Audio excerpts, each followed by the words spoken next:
Peut-être que vous êtes sujet aux callosités au niveau des pieds, la peau qui s'épaissit, ça fait mal, et bien ce qu'on appelle les corps, les durillons, franchement c'est désagréable. Alors petite technique un petit peu pour essayer de s'en débarrasser, mais attention, avant d'aller plus loin, il ne faut pas essayer de s'occuper de ses pieds tout seul quand on a du diabète, quand on a des problèmes vasculaires, quand on a ce qu'on appelle des neuropathies. Ça peut engendrer des blessures plus importantes et des gros problèmes de cicatrisation. Donc les conseils qui s'appliquent ici sont pour les personnes qui n'ont pas de soucis de santé particuliers.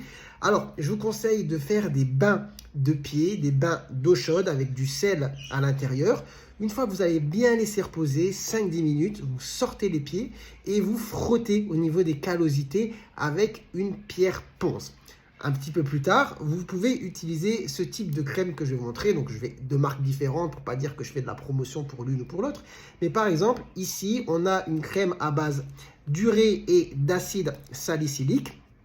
Donc ici, on est à 50% d'urée, donc c'est quand même très concentré. On a de l'acide salicylique. Donc plutôt ce genre de crème pour les grosses callosités en début de prise en charge, de traitement.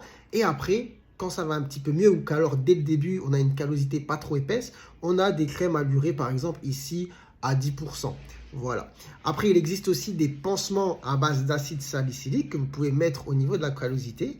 Et après, il faut poursuivre un petit peu cette routine de manière quotidienne, le temps que ça aille un petit peu mieux. Donc, bain d'eau salée tiède, chaude. Après, petit ponçage à la pierre ponce. Petite crème à base d'urée et ou d'acide salicylique en complément. Petit pansement d'acide salicylique.